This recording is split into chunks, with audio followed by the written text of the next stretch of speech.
بسم اللہ الرحمن الرحیم۔ آج سے 5 کروڑ سال پہلے جیسا گھونسلہ بناتا تھا آج بھی بناتا ہے۔ زمانہ نہیں گزرا، اس پرندے کے اوپر سے زمانہ نہیں گزرا، اسے زمانے کے گزرنے کا احساس نہیں ہوا۔ شہد کی مکھی لاکھوں سال پہلے جیسا چھتا بناتی تھی ویسا چھتا آج بھی بناتی ہے، اس میں کوئی تبدیلی پیدا نہیں ہوئی۔ گزرتے ہوئے زمانے کا احساس جانور کو نہیں ہوتا۔ اور اب انسان، پہلے تم غاروں میں تھے، غاروں سے نکل کر درختوں پہ آئے، درختوں سے تم چراگاہوں میں آئے، چراگاہوں سے تم نے کھیتی باڑی شروع کر دی، کھیتی باڑی سے تم لوہے کی دریافت کے بعد لوہے کے زمانے میں آ گئے، لوہے کے زمانے سے پھر پتھر کے زمانے میں آئے، پتھر کا زمانہ گزرا، تم نے دھاتیں معلوم کر لی، دھاتوں کے زمانے میں آ گئے، اور اب آگے بڑھے تو ایٹم بم کے زمانے میں آئے، اس سے آگے بڑھے کمپیوٹر کی ایج میں آئے۔ زمانہ گزر رہا ہے اور گزرتے ہوئے زمانے کا احساس بھی ہے۔ ایک آیت تو سناتے جاؤں، وَأَوْحَىٰ رَبُّكَ إِلَى النَّحْلِ أَنِ اتَّخِذِي مِنَ الْجِبَالِ بُيُوتًا وَمِنَ الشَّجَرِ وَمِمَّا يَعْرِشُونَ ثُمَّ كُلِي مِنْ كُلِّ الثَّمَرَاتِ فَاسْلُكِي سُبُلَ رَبِّكَ ذُلُلًا يَخْرُجُ مِنْ بُطُونِهَا شَرَابٌ مُخْتَلِفٌ أَلْوَانُهُ فِيهِ شِفَاءٌ لِلنَّاسِ إِنَّ فِي ذَلِكَ لَآيَةً لِقَوْمٍ يَتَفَكَّرُونَ۔ یہ پڑھا لکھا مجمع میرے سامنے بیٹھا ہے۔ ہم نے اوحا ربک، حبیب اللہ نے، تیرے رب نے شہد کی مکھی پہ وحی کی، وحی یہ کی کہ اونچے اونچے مقامات پر، اونچی اونچی جگہوں پر اپنے گھر بنایا کر، یعنی اتخذی من الجبال بیوتا ومن الشجر ومما یعرشون، اونچی جگہیں، اونچے درخت، پہاڑوں کی چوٹیوں پر اپنے گھر بنا۔ ثم کلی من کل ثمرات، اور جتنے پھل پھول بیل بوٹے دنیا میں پائے جاتے ہیں ان سب کے عرق کو لے، اچھا ہو زہریلا ہو۔ شہد کے مکھی میں وہی کی کہ دنیا کل ثمرات، کل کا لفظ ہے، دنیا میں جتنے بھی پھل اور پھول پائے جاتے ہیں ان سے عرق کو حاصل کر۔ فصلوں کی سبل رب کے ذللا، اور شہد کی مکھی سے ہم نے کہا کہ اپنے رب کی راہوں میں سر کو جھکا کر چلتی رہے، اپنے رب کے راستے میں، سبیل الہی پر، جو اس کے لیے سبیل بنائی اللہ نے، اپنی سبیل الہی پر سر کو جھکا کر چلتی رہا۔ یخرجو من بطونہا شراب، اس کے پیٹ سے ایک مشروب نکلتا ہے، مختلف الوانہ، اس کے رنگ بڑے مختلف ہیں، شہد کے رنگ بڑے مختلف ہوتے ہیں، مختلف الوانہ فیہ شفاء للناس، اس مشروب میں ہم نے انسانوں کے لیے شفا رکھ دی۔ میرے عزیزوں، میرے دوستوں، اس مرحلے پر میں اپنے سننے والوں کو روکنا چاہوں گا۔ کیا کہا؟ اچھے پھل ہوں وہ بھی لے، زہریلے ہوں وہ بھی لے، اس کے پیٹ سے ایک مشروب نکلتا ہے اور وہ انسانیت کے لیے شفا ہے۔ تو جب اچھے اور زہریلے دونوں قسم کے مشروب جا رہے ہیں پیٹ میں، تو صرف شفا کیوں بن رہا ہے، زہر کیوں نہیں بن رہا ہے؟ وہ کون سا کارخانہ لگا ہوا ہے؟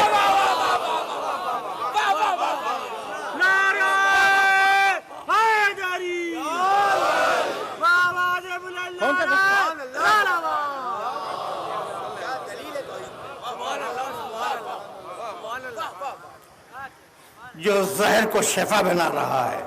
ان فی ذالک لآیۃ لقوم یتفکرون، ہم نے اس چھوٹی سی آیت میں ایک نشانی رکھ دی ہے ان لوگوں کے لیے جو فکر سے کام لیتے ہیں۔ تو شہد کی مکھی پر وحی کی، تو جانور کو جن تعلیمات کی ضرورت تھی وہ وحی کے ذریعے دے دی گئیں، لیکن انسان کو براہ راست وحی نہیں کی گئی۔ کیوں؟ اس لیے کہ انسان کو عقل دے دی. جب انسان کو عقل دے دی تو اب تو اپنے نیک و بد کو عقل کے ذریعے سمجھو. دیکھو موضوع ہے سبیل الہی اور میں اپنے موضوع سے بالکل متصل ہوں. تم اپنے نیک و بد کو، تمہارا اچھا کیا ہے تمہارا برا کیا ہے، اپنی عقل سے سمجھو. تو تمہارے مزاج میں عقل کو رکھ کر تمیز کا فیصلہ دے دیا کہ تم تمیز کرو کہ یہ اچھا ہے اور یہ برا ہے. اب آخری سوال، اور تمہید اس مرحلے پہ رک جائے گی، آخری سوال کہ عقل کو اجازت دے دی کہ تو اپنے اچھے کو اور اپنے برے کو خود سمجھ. لیکن اگر کہیں عقل کو دھوکہ کھا جائے، عقل کو دھوکہ ہو جائے، خود عقل دھوکہ کھا جائے تو ہو کیا؟ بھائی توجہ رکھنا، اس لیے کہ میں عجیب مرحلے پہ آ گیا. یہ جو تمہاری دنیا ہے، یہ سائنس کی دنیا، یہ ٹیکنالوجی کی دنیا، اس دنیا نے انسان کے اندر جسم ہے، نفس ہے، روح ہے، 3 چیزیں ہیں نا. آج تک سائنس میں جتنی ترقی ہوئی ہے وہ جسم کی سہولت کے لیے اور نفس کی سہولت کے لیے. پڑھے لکھے مجمع کو یہ جملہ ہدیہ کر رہا ہوں میں کہ جو کچھ بھی ٹیکنالوجی نے کیا وہ یہی کیا کہ جسم کو فائدہ پہنچ جائے یا خواہش کو فائدہ پہنچ جائے. روح کے فائدے کے لیے آج تک کچھ نہیں ہوا. یعنی آج تک سائنسدان نے، کسی بھی سائنسدان نے نجات کی مشین ایجاد نہیں کی.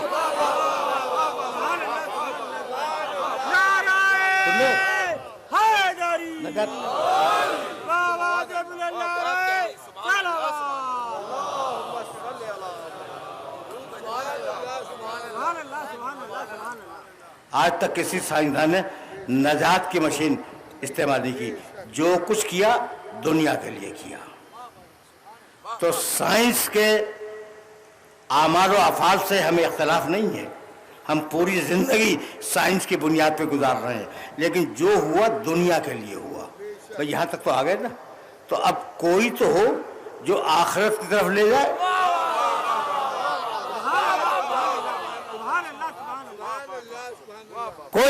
کوئی ایسا ہو جو انسانیت کو آخرت کی طرف لے جائے. میں بہت مشکل میں ہوں کہ میں نے دنیا کی مقدس کتابوں کا مطالعہ کیا ہے اور بڑی بڑی کتابیں میں نے دیکھی ہیں جو سو کالڈ، جو کہلاتی ہیں کہ الہامی کتابیں ہیں. کسی میں بھی آخرت کا وہ تصور نہیں ہے جو قرآن مجید نے دیا. کسی نے بھی آخرت کا وہ تصور نہیں دیا جو قرآن مجید نے دیا. اور اب آواز دی، تم سے قریب ہو گیا میں. هو الذی، توجہ رکھنا، سبیل الہی ذہن میں رہے. هو الذی بعث فی الامیین رسولا منہم. وہ اللہ، اس نے رسول مبعوث کیا امیین میں. بعث فی الامیین رسولا منہم یتلو علیہم آیاتہ. اس رسول کا کام یہ ہے کہ وہ آیات خدا کی تلاوت کرے، قرآن کی تلاوت کرے. یزکیہم، تمہیں پاک بنائے. دیکھو اس سبیل الہی کے لیے راستہ ہموار ہو رہا ہے. یتلو علیہم آیاتہ ویزکیہم، بہت قریب ہوں نا میں تم سے. ویعلمہم الکتاب، اور وہ تمہیں کتاب کی تعلیم دے. والحکمہ، اور تمہیں حکمت کی تعلیم دے. رکے رہنا. اتنی مشہور آیت ہے سورہ جمعہ کی کہ نماز جمعہ پڑھی جاتی ہے نا تو ہر ایک کو یاد ہوگی. ایک مرتبہ اور سننا. هو الذی بعث فی الامیین رسولا منہم. پہلا کام کیا ہے؟ یتلو علیہم آیاتہ، اللہ کی کتاب سنائے. اللہ کی کتاب سنائے، ایک کام. دوسرا کام یزکیہم، لوگوں کے نفس کو پاک بنائے، دوسرا کام. تیسرا کام کتاب کی تعلیم دے. چوتھا کام حکمت کی تعلیم دے. تو رسول کے کام کتنے ہیں؟ 4 کام ہیں نا. دیکھو اتنا آسان کروں گا کہ بچہ بھی سمجھے گا، اور بچہ ہی کو سمجھانا مقصود ہے. رسول کے 4 کام ہیں، قرآن سنائے، تزکیہ کرے، کتاب کی تعلیم دے، حکمت کی تعلیم دے۔ 4 کام ہے نا، تو کتاب سنانا 1/4 ہے۔ تو اگر کتاب کافی بھی ہوگی تو 1/4 کافی ہوگی۔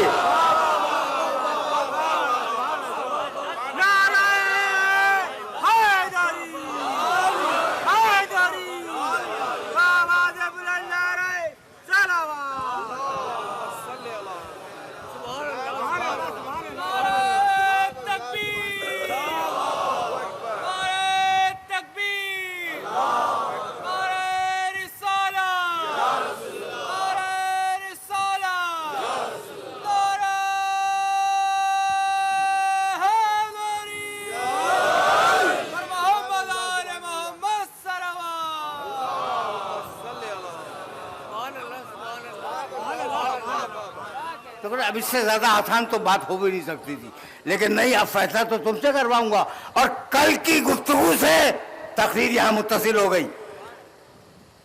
وہ تمہیں کتاب پڑھ کے سنائے گا، وہ پڑھنے والا تم سننے والے، وہ تمہارا تزکیہ کرے گا، وہ تزکیہ کرنے والا تم تزکیہ کروانے والے، وہ تمہیں کتاب کی تعلیم دے گا، تم تعلیم دینے والے، وہ تعلیم دینے والا، وہ تمہیں حکمت کی تعلیم دے گا، وہ تعلیم دینے والا، تم تعلیم لینے والے، تو وہ کتاب پڑھنے والا، تم کتاب سننے والے، وہ تزکیہ کرنے والا، تم تزکیہ کروانے والے، وہ تعلیم دینے والا، تم تعلیم لینے والے، نہ وہ تم جیسا نہ تم اس جیسے۔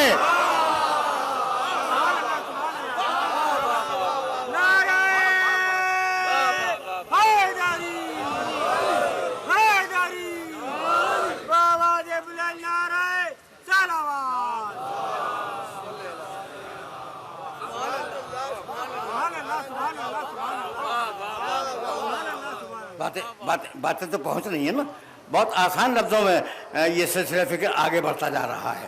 اچھا بھائی، اب یہاں تک آ گئے تو سبیل الہی ذہن میں رکھنا۔ تو اب قرآن نے اللہ کے راستے کی بنیادیں بتلا دیں۔ بھائی بہت توجہ رکھنا، اس لیے کہ یہ وہ مرحلہ فکر ہے جہاں تم پر سبیل الہی کھلے گی کہ اللہ کا راستہ ہے کیا۔ ایک تزکیہ، ایک تعلیم۔ نفسوں کا تزکیہ کرواؤ، راستہ خود کھل جائے گا۔ کتاب و حکمت کی تعلیم لے لو، تمہارے اوپر اللہ کا راستہ خود بخود کھل جائے گا۔ بھائی اسی بات کو ایک مشہور آیت میں کہا گیا، اور اب زیادہ زحمت سماعت نہیں دینا چاہ رہا ہوں میں، اور یہاں روک رہا ہوں اپنے سارے سننے والوں کو۔ عجیب مرحلہ فکر ہے۔ اِنَّا لِلَّهِ اِنَّا لِلَّهِ وَإِنَّا إِلَيْهِ رَاجِعُونَ۔ اِنَّا لِلَّهِ، ہم دنیا میں ہیں تو اللہ کے لیے، اور واپس جائیں گے تو اللہ کی بارگاہ میں۔ یہی تو پالیسی ہے، اور اللہ کا راستہ اسی پہ اسٹیبلش ہوتا ہے کہ رہو دنیا میں تو اللہ کے لیے، اور واپس جاؤ تو اسی کی بارگاہ میں جاؤ۔ اِنَّا لِلَّهِ، ہم اللہ کے لیے ہیں۔ اِنَّا لِلَّهِ، یہ جو لام ہے نا للہ کا، یہ لام اگر تمہاری سمجھ میں آ گیا تو میرے سارے مسائل حل ہو جائیں گے، اور بہت تیزی کے ساتھ میں آگے بڑھ جاؤں گا۔ اس لام کو عربی میں کہتے ہیں لام تملیک، ملکیت کا لام۔ اِنَّا لِلَّهِ، ہم اللہ کی ملکیت ہیں۔ اور للہ کا نام سمجھ میں آ گیا، اِنَّا لِلَّهِ، ہم اللہ کی ملکیت ہیں۔ چلو بھائی سورہ حمد، بسم اللہ الرحمن الرحیم۔ الحمد للہ رب العالمین، ساری تعریف اس کے لیے سزاوار ہے۔ قابل تعریف وہ ہے جو عالمین کو پالے، قابل تعریف وہ ہے جو پالے، جو بھیک منگا ہو اس کی تعریف نہ کرنا۔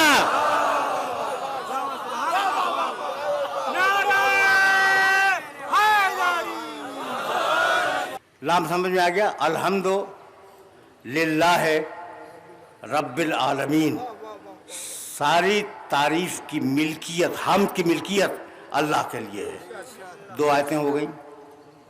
کہنے لگا للہ علی الناس حج البیت، خانہ کعبہ کا حج اللہ کے لیے ہے، اس کی ملکیت ہے، اس کے علاوہ کسی کے لیے نہیں ہوگا. کہنے لگا للہ میراث السماوات والارض، آسمان و زمین کی ساری میراث اللہ کے لیے ہے. کہنے لگا من کان یرید العزت فللہ العزت جمیعا، دنیا والوں سے کہہ دو کہ اگر عزت چاہتے ہو تو عزت فقط اللہ کے لیے ہے، اس کی بارگاہ میں سر جھکاؤ گے عزت مل جائے گی. یہ ملکیت سمجھ میں آ رہی ہے؟ جو للہ ہو وہ اللہ کی ملکیت ہے. یہ سمجھانا چاہ رہا ہوں نا میں، اور بہت آسانی کے ساتھ سمجھانا چاہ رہا ہوں کہ جو چیز بھی للہ ہو، وَاعْلَمُوا أَنَّمَا غَنِمْتُم مِّن شَيْءٍ فَأَنَّ لِلَّهِ خُمُسَهُ وَلِلرَّسُولِ وَلِذِي الْقُرْبَىٰ، جو بھی تمہیں مال غنیمت سے ملے اس کا 5واں حصہ اللہ، رسول اور ذی القربیٰ کے لیے ہے. ملکیت ہے. تو اب جہاں لام لگ جائے وہ لام دلیل ہے للہ، وہ دلیل ہے اس بات کی کہ وہ ملکیت اللہ کی ہے. اب میں آیت پڑھوں، قول ان صلاتی و نسکی و محیای و مماتی للہ رب العالمین. رسول کہہ دے میری نمازیں اللہ کے لیے، میری قربانیاں اللہ کے لیے، میری ساری عبادتیں اللہ کے لیے، میرا جینا اللہ کے لیے، میرا مرنا اللہ کے لیے. لا شریک لہو، اس کا کوئی شریک نہیں ہے. وَبِذَلِكَ أُمِرْتُ، مجھے حکم دے دیا گیا ہے کہ میں یہ کہہ دوں وَأَنَا أَوَّلُ الْمُسْلِمِينَ، اور پہلا مسلمان میں ہوں. اگر پڑھے لکھے لوگ تشریف فرما نہ ہوتے تو میں ان مسائل کو نہ چھیڑتا جن مسائل کو چھیڑنے پر آج میں آمادہ ہوں. اور ظاہر کے سلسلے گفتگو طویل نہیں ہوگا اور ہر روز یہ مشکل مسائل ڈسکس بھی نہیں ہوں گے، لیکن ایک جملہ تو میں کہوں گا، قل ان صلاتی و نسکی و محیای و مماتی للہ رب العالمین. رسول کہہ دو کہ میری نمازیں اللہ کے لیے، میری عبادتیں اللہ کے لیے، میری قربانیاں اللہ کے لیے، میری پوری زندگی اللہ کے لیے. حد یہ ہے کہ میری موت مروں گا بھی تو اللہ کے لیے. ٹھیک ہے نا؟ لا شریک لہو، اس اللہ کا کوئی شریک نہیں ہے. وَبِذَلِكَ أُمِرْتُ، مجھے حکم دیا گیا ہے کہ میں کہوں وَأَنَا أَوَّلُ الْمُسْلِمِينَ، اور پہلا مسلمان میں ہوں. کون ہے پہلا مسلمان؟ رسول اللہ. آیت کہہ رہی نا.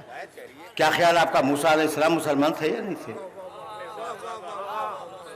اپنے زمانے کے سب سے بڑے مسلمان تو موسیٰ ہی تھے نا، اور عیسیٰ علیہ السلام اپنے زمانے کے سب سے بڑے مسلمان. ہر نبی اپنے زمانے کا سب سے بڑا مسلمان. رسول کہتے ہیں پہلا مسلمان میں. انا اول المسلمین، پڑھا لکھا مجمع ہے میرے سامنے. رسول نے کہا میں مسلمین کا اول ہوں. اب اگر اول تلاش کر لیا تو مسلمین سمجھ میں آ جائیں گے. میں مسلمین کا اول ہوں. اسی دن کے لیے کہا تھا اولنا محمد وآخرنا محمد وآخرنا محمد وکلنا محمد.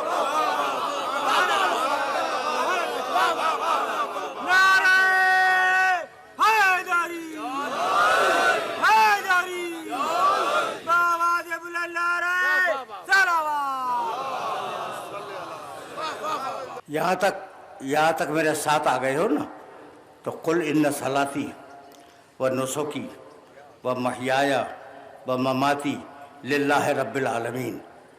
رسول کی پوری زندگی عالمین کے رب کے لیے ہے. میں نے کبھی کہا تھا یہ جملہ، اور بڑا تلخ جملہ ہے، کہ تم نے سال بھر میں 30 روزے رکھ لیے اللہ کے لیے، مستطیع ہو گئے تو پوری زندگی میں ایک حج کرائے اللہ کے لیے. تو یہی تو ہوا. اچھا فقیر کے ہاتھ میں 5 روپے رکھ دیے کبھی موڈ ہوا تو اللہ کے لیے. تو تم میں اور رسول میں فرق کیا سمجھ میں آ گیا؟ تم کچھ کرو اللہ کے لیے، وہ کل کرے اللہ کے لیے.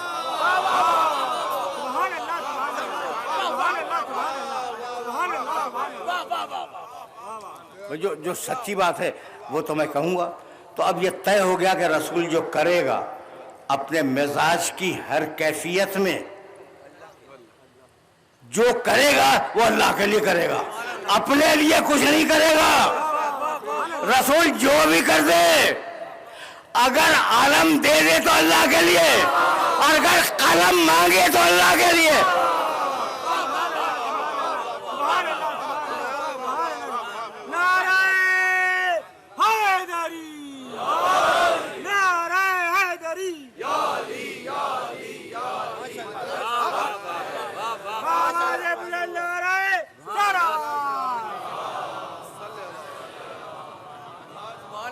یعنی بات کو تم بڑھاتے جانا، اگر بیٹی دے دے تو اللہ کے لیے، اگر بستر پہ سلا دے تو اللہ کے لیے۔ میں بہت نازک مرحلہ فکر ہے جہاں میں تمہیں لے کے آ گیا۔ تو رسول کی پوری زندگی طے ہو گئی بات، اب سے ہٹو گے تو نہیں۔ میں نے آیت پڑھی ہے سورہ آل عمران سے کہ رسول پورا کا پورا اللہ کے لیے ہے۔ اِنَّ لِلَّهِ، ہم ہیں اللہ کے لیے، ہمارا دعویٰ زبانی ہے، اور میرے رسول کا دعویٰ یقینی ہے کہ وہ اگر ہے اللہ کے لیے تو پھر ہے اللہ کے لیے۔ ٹھیک ہے نا؟ اچھا بھائی، اب اس بس توجہ رکھنا، یہ کہ یہ وہ مرحلہ فکر ہے جہاں میں تمہارے کام کی بات کہنا چاہ رہا ہوں، اور اگر وہ پہنچ گئی کام کی بات، میں بھی سمجھتا ہوں کہ تمہارے کام کی بات کیا ہوتی ہے۔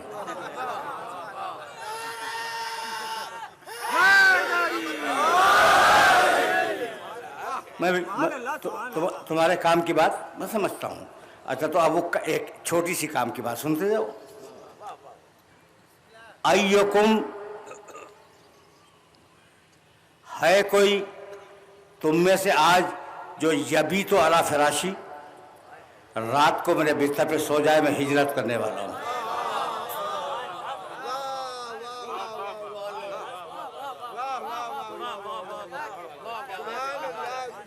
دیکھو بھائی، ایک جملہ اور سنتے جاؤ۔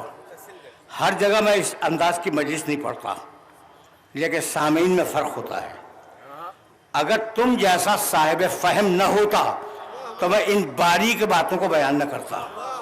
اللہ کے راستے کا نام ہی تو ہجرت ہے۔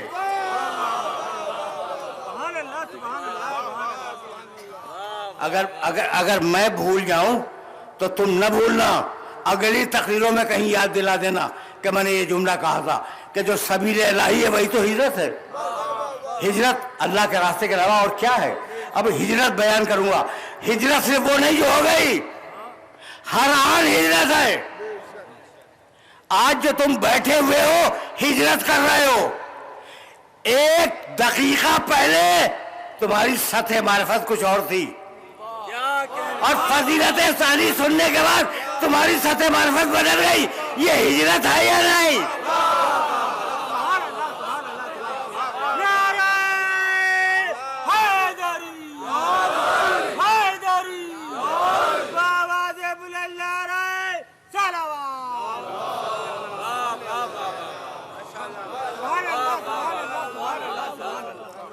بات کروں گا ہجرت پر بات ہوگی، لیکن شرط یہ ہے کہ کوئی دوست 2-3 دن بعد مجھے یاد دلا دے۔ اچھا بھائی، تو ایکم یبیت علی فراشی، ہے کوئی آج کی رات میرے بستر پہ سو جانے والا؟ ویسا ہی سکوت تھا جیسا سکوت ہم نے جنگ خندق میں دیکھا۔ ہے کوئی اس کے مقابلے پہ جانے والا؟ تو میں نے کبھی کہا تھا کہ جہاں سناٹا ہو جائے اس سناٹے کو توڑتا ہے علی۔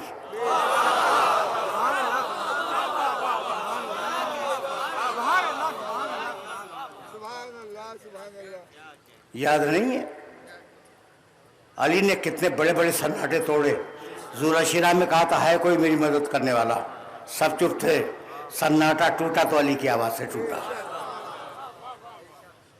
آج پوچھ رہے ہیں کہ ایکم یبیت علی فراشی، ہے کوئی آج کی رات میرے بستر پہ سو جانے والا؟ سناٹا توڑا تو علی نے توڑا۔ جب بدر کے کنویں سے پانی کی طلب ہوئی اور مسلمانوں کا لشکر پیاسا ہو گیا اب یہ ہجرت کے بعد کا واقعہ. تو من یستسقی لنا من الماء، رسول نے پوچھا بھرے ہوئے لشکر سے کہ ہے کوئی آج کے دن پانی لانے والا؟ سب خاموش تھے. سناٹا توڑا علی نے. اور جب عمرو ابن عبد ود پکار رہا تھا کہ ہے کوئی میرے مقابلے پہ آنے والا، تو سناٹا توڑا تو علی نے توڑا. لیکن شب ہجرت کا جو سناٹا توڑا ہے، سب سے پوچھ رہے ہیں نا ایکم یبیتو علی فراشی، ہے کوئی آج کی رات میرے بستر پہ سو جانے والا؟ تم سے بہتر اس بات کو کون سمجھے گا؟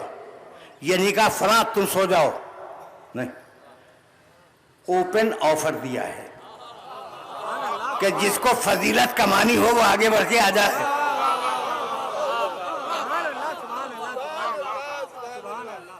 یہ آفر ہے. ایکم یبیتو علی فراشی، ہے کوئی آج کی رات میرے بستر پر سونے والا، اس لیے کہ میں ہجرت کرنے والا ہوں.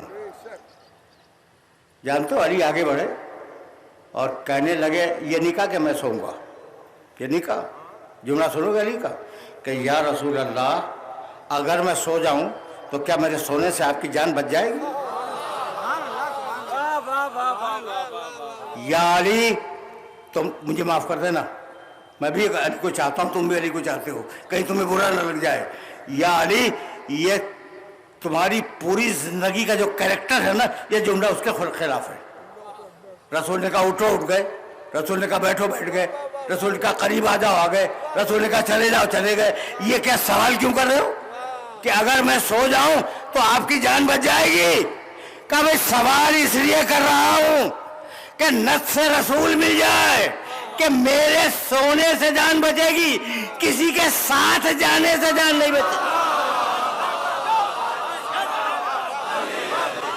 اور جب رسول نے کہا کہ یا علی نم علی فراشی، میرے بستر پہ سو جاؤ علی، آج کی رات میرے بستر پہ سو جاؤ، سجدہ شکر کیا کہ اللہ کے رسول نے میری عبادت قبول کی. اور ساری دنیا کے مسلمان چاہے علی کو مانے یا نہ مانے، وہ یہ لکھتے ہیں کہ اسلام کا پہلا سجدہ شکر یہی تھا.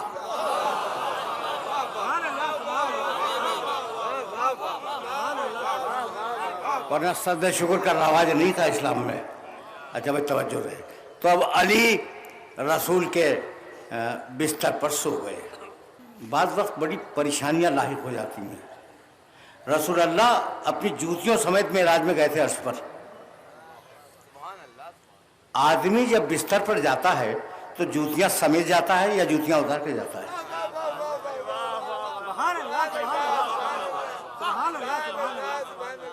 یہ جو رخ میں نے پیش کر دیا ہے، اسے سوچتے رہنا کہ بستر عرش سے زیادہ پاکیزہ ہے کہ وہاں جوتی نہیں آ سکتی، جوتی نیچے اتاری جاتی ہے. ٹھیک ہے نا؟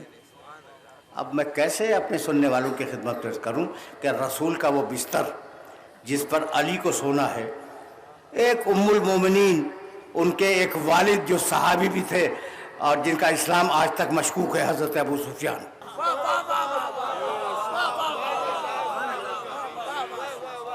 بعض جگہوں پہ نام لینے میں کوئی قباحت نہیں ہوتی، اس لیے کہ حضرت سفیان کا کریکٹر، ابو سفیان کا کریکٹر ہی ایسا ہے کہ وہ آج تک مشکوک ہیں. ٹھیک ہے نا؟ وہ آئے اپنی بیٹی سے ملنے کے لیے جو رسول کی زوجہ تھیں، انہوں نے بستر الٹ دیا. ان کا ایک ہے باپ کے احترام میں تو بستر بچھا دیا جاتا ہے.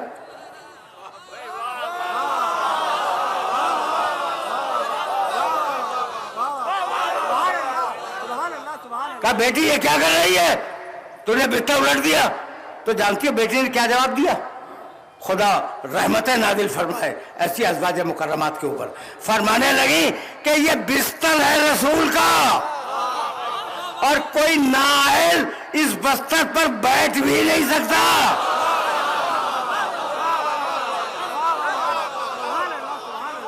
میں اصل میں بات یہ ہے کہ میرا دوست جذبات میں آ گیا اور کہہ رہا کہ اس نعرے کو نجف تک پہنچاؤ.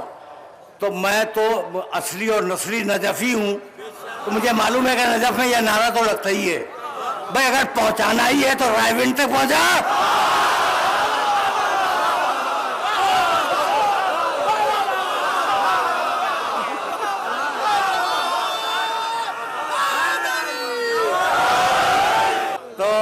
یہ میرے رسول کا بستر ہے. دیکھو ام المومنین کیا فرماتی ہیں رضوان اللہ تعالی علیہ. یہ میرے رسول کا بستر ہے, اس پر نااہل بیٹھ نہیں سکتا. تو جو نااہل ہو وہ رسول کے بستر پر بیٹھ بھی نہیں سکتا. اور علی کو بیٹھنا نہیں ہے, رات بھر سونا ہے.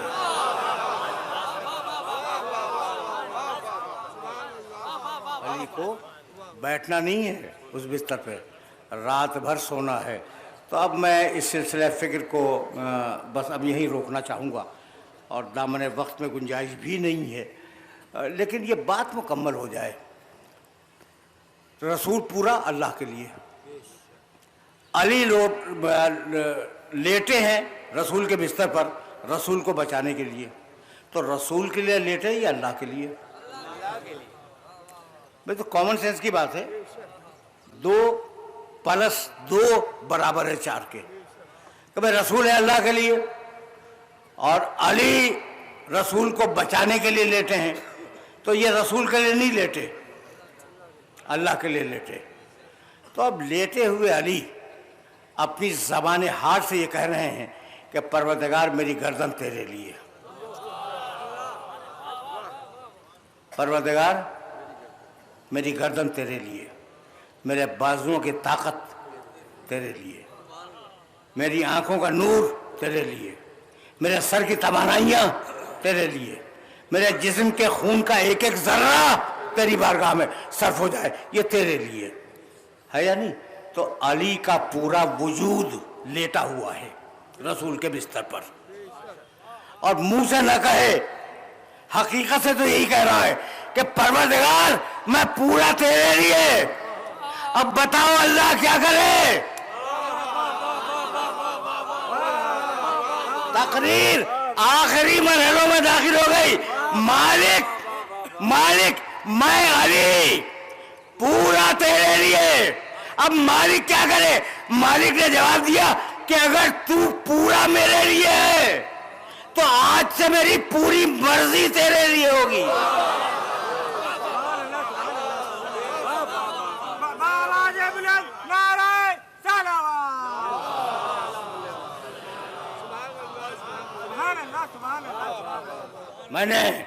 میں نے اپنے محترم سننے والوں کو زحمت دی اور سلسلہ فکر اس مقام پر اپنے آخری مرحلے سے قریب ہو جائے گا. لیکن ایک جملہ تو کہنا ہے.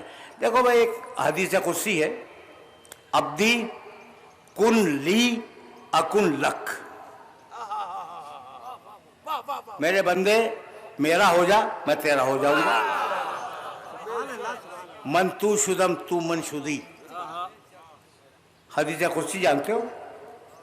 وہ حدیث جو اللہ کا کلام ہے لیکن قرآن کی طرح معجزے کی صورت میں نازل نہیں ہوا ہے, کلام اللہ کا. تو کیا ہے؟ عبدی کن لی اکن لک. تو میرا ہو جا میں تیرا ہو جاؤں گا. میری تقریر آخری مرحلوں میں آ گئی. تو اگر واقعاً کوئی اللہ کا ہو جائے, ہو گیا نا, مرضی لے لی, تو اب وہ جو مرضی کا لینے والا ہے اس کا چہرہ اس کا اپنا نہیں ہے, اللہ کا چہرہ ہے.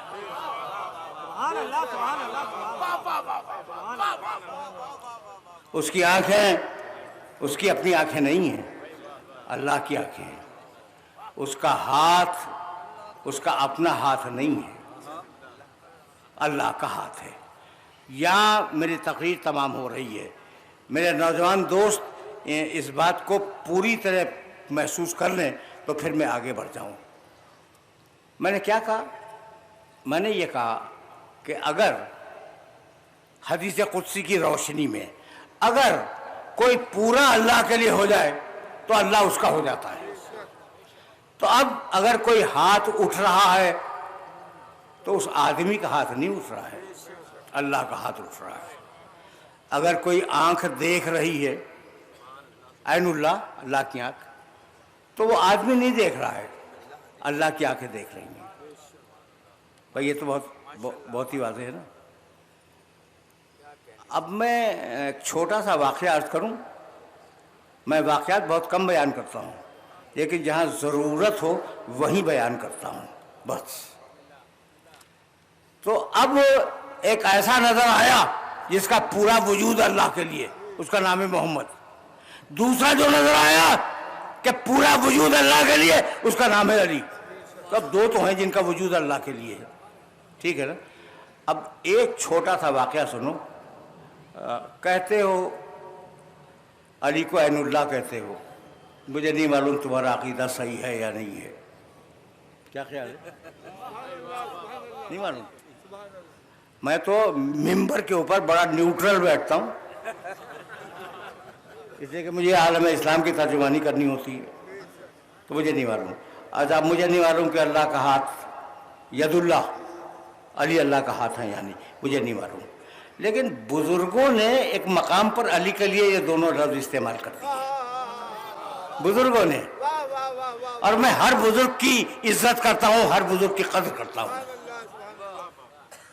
ابن حوالہ سننا، اور میرے دوستو یہ یاد رکھنا کہ میں سیکنڈ ہینڈ انفارمیشن نہیں دیتا، کتاب میں دیکھ کے بولتا ہوں، کتابوں میں جو دیکھا ہے میں نے اپنی آنکھ سے وہی بیان کرتا ہوں۔ عرفات کا میدان تھا، حضرت فاروق رضی اللہ تعالیٰ عنہ حج کے لیے تشریف لے گئے تھے، اور ایک دربار لگا ہوا تھا عرفات کے میدان میں۔ سننے کے قابل ہے یہ واقعہ، اور بس اسی پہ تقریر میری تمام ہو جائے گی۔ دور سے حضرت فاروق رضی اللہ تعالیٰ عنہ نے دیکھا کہ ایک شخص چلا آ رہا ہے جس کا چہرہ زخمی ہے، منہ سوجا ہوا ہے، زخم لگے ہوئے ہیں۔ کہا اس کو بلایا جائے، قریب آیا، کہا یہ تجھے کیا ہو گیا؟ کہنے لگا کہ آپ خلیفۃ المسلمین ہیں، میں آپ ہی کے پاس آ رہا تھا آپ سے شکایت کرنے کے لیے، لطمنی علی، علی نے مجھے تماشا مار دیا۔ میں دیکھو تماشا تو تماشا ہے، لیکن زخمی ہو گیا، اتنی طاقت سے مارا تھا۔ تو علی نے مجھے تماشا مار دیا۔ کہا کیوں مار دیا؟ کہا یہ ان سے پوچھئے۔ امیر المومنین کو تشریف آوری کی زحمت دی گئی، اور بعض روایات بھی ہے کہ نہیں، خود حضرت فاروق رضی اللہ تعالیٰ عنہ اٹھ کے گئے علی کے پاس، اور کہا کہ یا علی سبب بتائیں گے کہ آپ نے اسے تماشا کیوں مارا؟ کہا کہ ہاں میں نے محسوس کیا کہ یہ مسلمانوں کی ناموس پہ بری نگاہیں ڈال رہا تھا، اس کا نام ہے علی۔ مسلمانوں کی ناموس پر بری نگاہیں ڈال رہا تھا، میں نے تماشا مار دیا۔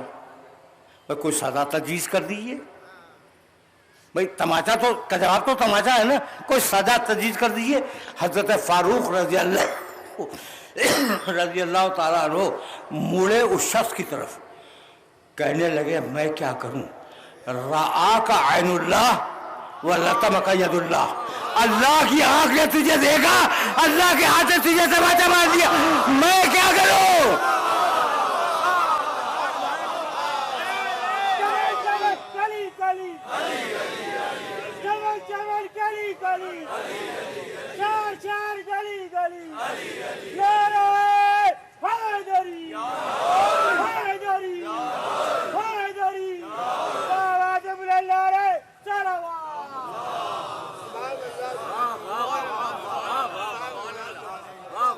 ایک جملہ کہوں میں، اب مصائب کے لیے وقت نہیں بچا، اور ظاہر ہے کہ بعد دو چار جملے ہی عرض کروں گا، لیکن جملہ کہے بغیر میں کیسے گزر جاؤں؟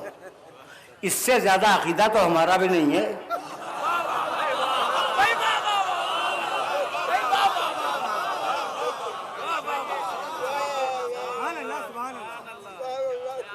اس سے زیادہ تو ہمارا بھی عقیدہ نہیں ہے کہ اب میں کیا کروں بھائی؟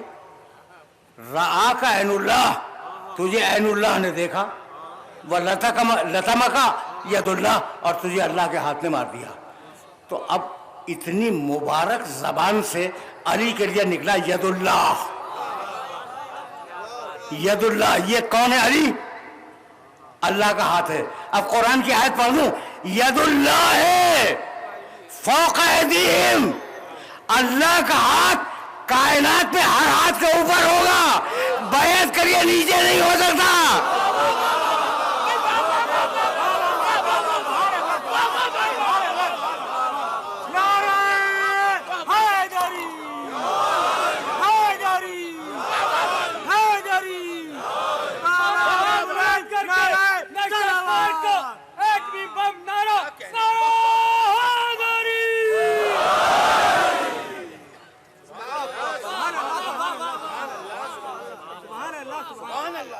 گفتگو اپنے آخری مرحلے پہ آ گئی۔ اب ظاہر ہے کہ محرم کی دوسری تاریخ بھی گزر ہی گئی، کچھ نہ کچھ تو تذکرہ کروں گا نا، اور ربط کے بغیر تذکرہ نہیں کروں گا۔ اگر علی اپنے زمانے میں ید اللہ ہے، حسین اپنے زمانے کا ید اللہ ہے۔ اگر علی اپنے زمانے کا عین اللہ ہے، حسین اپنے زمانے کا عین اللہ ہے۔ لیکن حسین نے اس طاقت کو اپنے لیے استعمال نہیں کیا۔